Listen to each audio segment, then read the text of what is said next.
Hello, and welcome to the channel. My name is Bridger Frederick, and today we're going to be talking about a little molecule inside of our brain that affects and controls everything we do, especially if you're me and have or similar to me in the sense of having a addictive personality and a tendency towards ADHD. You might have guessed already that molecule is dopamine. And the reason dopamine is on my mind is because if you've been following along, I'm on this 180-day kind of challenge to incorporate a bunch of habits permanently into my life. One of those being uploading a YouTube video every day. I don't want to incorporate that forever, but I want to get used to regularly uploading videos. But what I'm realizing during this time, I have discovered that breath work is without a doubt the foundation of which all the other pillars of health are built upon. And I've been doing a lot of breath work, meditation type stuff, and in that practice, I've become acutely aware of my thoughts. And I've realized they are so chaotic and insane, and in a way that they definitely were not for the vast majority of my life. And I attribute that to I'm filming on it. I was looking for my phone. I was going to pick it up and say I attribute it to this, but I attribute it to the phone. And it's getting even worse as I work on a computer all day long selling insurance, and I'm just constantly using all these different messaging apps and softwares, and I get bored, so I've switched between things. And I'm just realizing that my mind is absolute chaos compared to what I would like it to be. I feel like I'm actually clinically insane when I really pay attention to what's going on up there. If I compare it to 5, 6, 7, 8, 10 years ago in my own life, yeah, it's not good. It's not healthy whatsoever, and it's certainly not productive. So I set out to figure out how can I change this? And my conclusion was to learn everything I can about dopamine and do kind of my own version of not just a not a dopamine detox, because that kind of entails that it is a but I ordered this book. That's why I'm flipping this computer around. The Dopamine Nation by Anna Lebke. Didn't read much about what the book is about. It just looked like it would kind of set me on the right path of thinking by reading it. So that gets here this afternoon. But I just kind of lost my train of thought there. And it's because my brain is really completely fucked from just spending way too much time on screens. So, little backstory. I've always hated smartphones, always hated having a phone on me in general. I had a flip phone all the way up until I was, through some quite a ways into, I must have been about 20 years. I was 20 years old. Yeah, I was 20 years old when I got my first smartphone. Before that, I had a flip phone, and even that I hated having on me all the time. There was a month in my freshman year of university, so when I was 17, where I just turned my phone off and put it in a box and had no cell phone whatsoever. I was literally calling people from payphones and from other people's cell phones, and it was fucking awesome. It was fantastic. Everyone thought I was insane. I can't even imagine if you did that now. You'd truly be labeled as insane. But I don't even know if it would be possible now, unless you could hire someone to run your life or spend quite a bit of time on a laptop. But anyways, and then I also, when I moved to Australia when I was 21 years old, yeah, I was 21. within the first month of being there, 3, 4 weeks of being there, I lost my iPhone and I just didn't get a new one. I didn't have a phone for many months. I went to Indonesia with no phone, and yeah, I spent probably 6 months with, or I don't know how many months. I spent quite a few months with no phone whatsoever, but at some point I did have like a little like pay as you go flip phone that I used to like call a few people that, friends that I knew in Australia, but I didn't text on it. Only used it for phone calls, and it was fucking awesome. I wish I could go back to that. Point being, I pushed off my cell phone addiction for a really long time. I don't think I actually ever really got addicted to scrolling or using social media until I was, I would say, 26 ish, probably a year before I got paralyzed when I was working and driving truck a lot. I would watch, I'm ashamed to admit this, but I would watch a lot of movies while I was hauling cattle around. Not exactly the safest practice, but I wouldn't really watch them. I would just kind of listen to them, but they were on the screen, and I would watch a ton of movies, and then I would get to places and have tons of time to kill and, be in different cities where I didn't know anybody.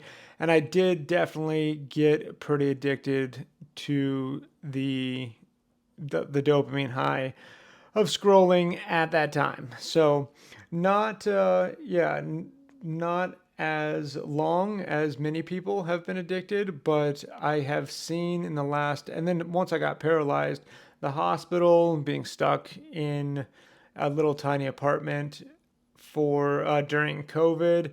That COVID is when I can say that like my addiction fully took fire. Luckily, I do spend most of that addiction on YouTube and long form content, podcasts, and things like that. My scrolling has gotten out of hand at different times, but I always delete and re-download, the really bad apps for that, Reels, Instagram, and I don't really do TikTok. I did TikTok for a bit and it was far too addictive and I just shelved it. But then Instagram, of course, got me with Reels, and now YouTube has even gotten me with YouTube Shorts, which is unfortunate. I wish you could just turn off access to those completely, but you can't, and it's just too addicting. It's too much. And so I have deleted all of my apps. I mean, Spotify, YouTube, Instagram, Snapchat, everything. I don't have to delete Facebook because there's nothing that could get me onto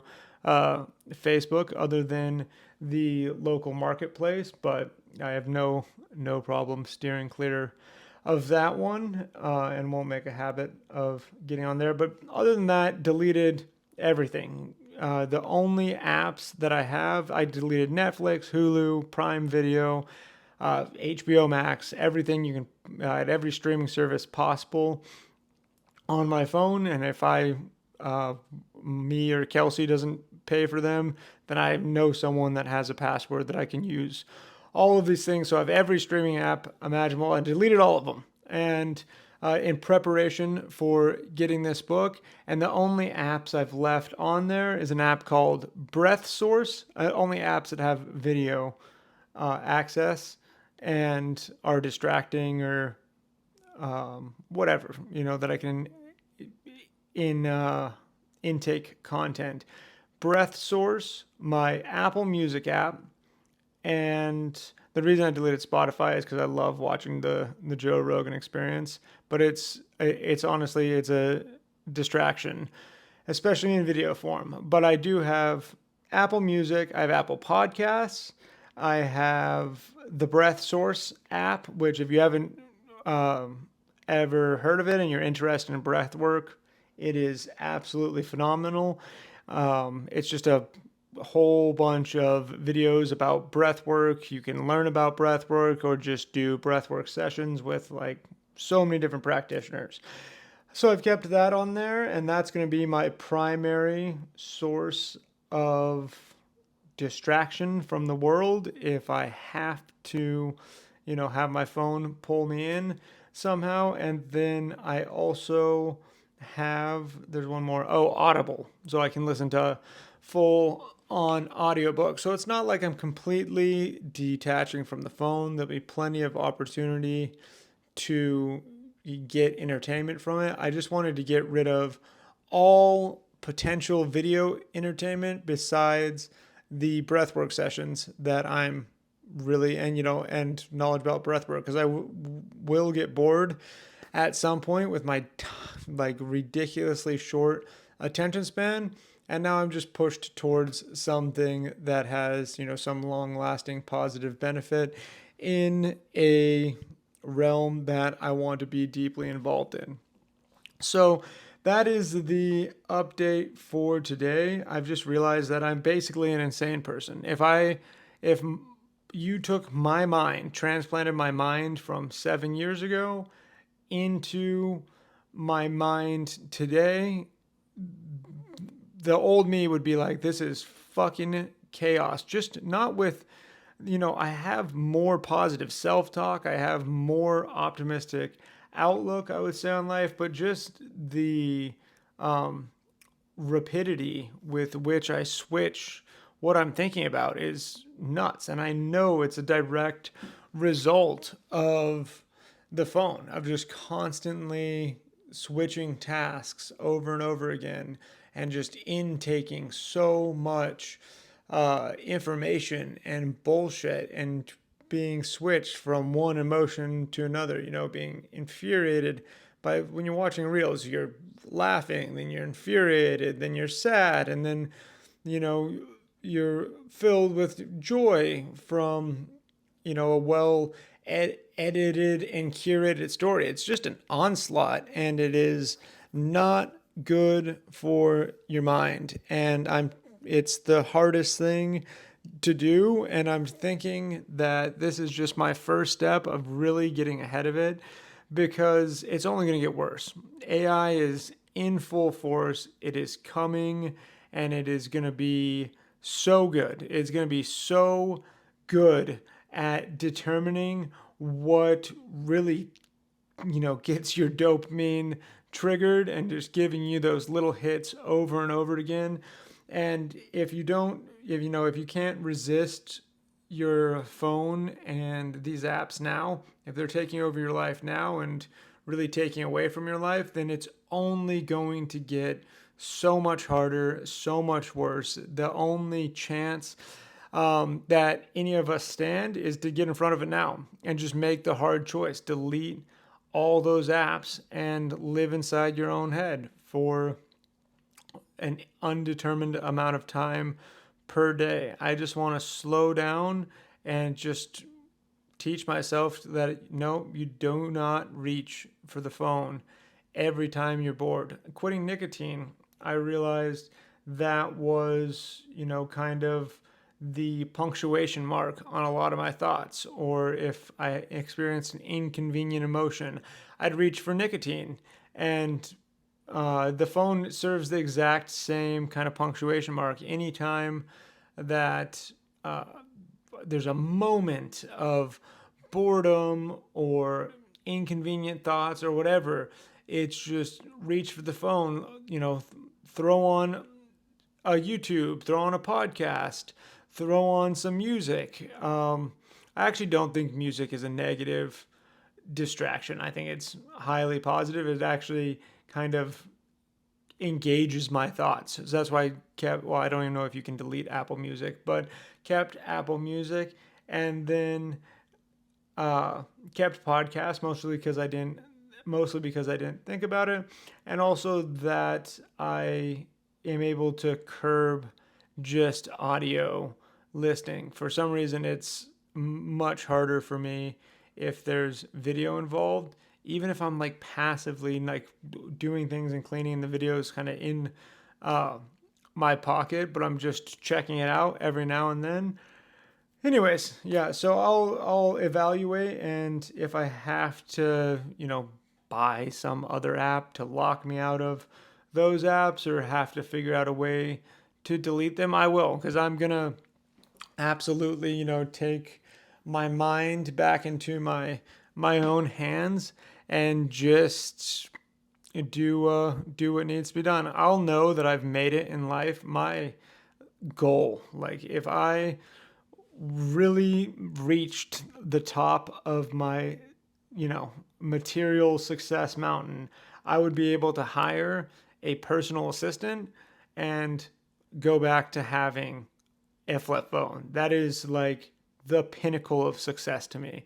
If I could have a full time personal assistant that handled everything digital to do with my life, emails, text, even most text messages, if I can't respond with T9, then it just can't happen. That would be fantastic. I would be completely willing to drive around and not know where I am and have to write down directions and shit and just allow my mind to find its way around the world unassisted by GPS. I'd be willing to sacrifice everything phenomenal about smartphones and just get like a dope little camera to film with and a microphone and good to go. That's when I have, really succeeded in life, I will actually downgrade to a flip phone. That would be the greatest thing to ever happen to my life. I fucking hate this amount of connectivity. Sure, it's cool.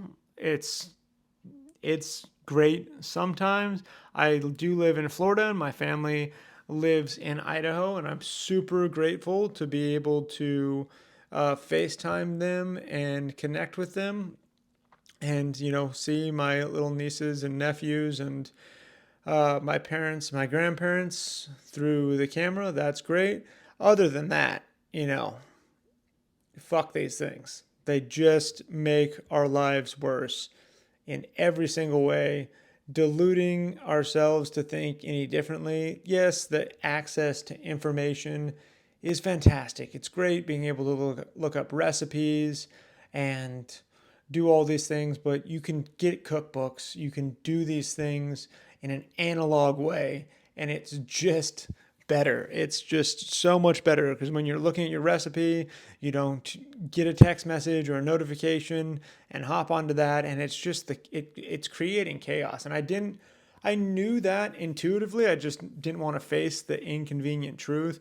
But really, doing this regular meditation and breathwork practice that I've been doing for the last couple weeks, I just can't I can't ignore it.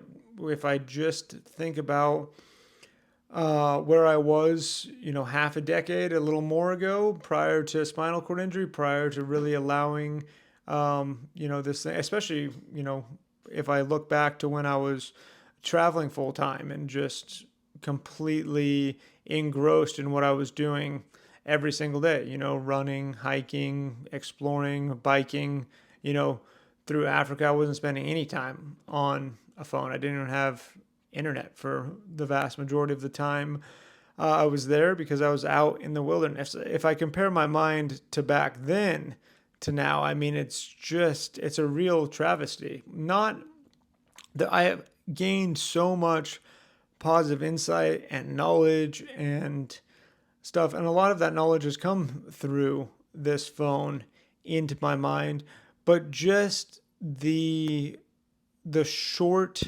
bursts of thinking, the distraction, nothing's, really coming to completion.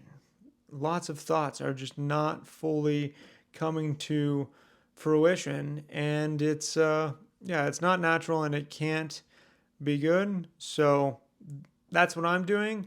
If, you're struggling with depression, anxiety, any shitty negative emotion whatsoever, I would highly recommend the Breath Source app. I think it's like $12 a year or something like that. Maybe it's like $1 $1.80 a month or something, or $2 a month if you pay month to month. It is worth every penny. Download that app and delete all the other bullshit. You know, we all have our own kind of specialized cocktail of addiction, but it is scarcely different than picking up a hypodermic needle. I think if you looked, I may be echoing someone else's words, but you know, I have been I've never been shooting anything up, but I was getting shot up legally for months inside of the hospital with hardcore, heavy duty opiates. And I've had my share of actual addictions, and I can't differentiate the way that I seek the phone and the doom scrolling. It feels exactly the same as actual, you know, chemical substance addictions. I honestly cannot differentiate between the two. If I really think about it, it's the same thing, and it has all of the same negative side effects, and perhaps even more. I think it's more damaging in a long-term way to your life overall because it's destroying your brain.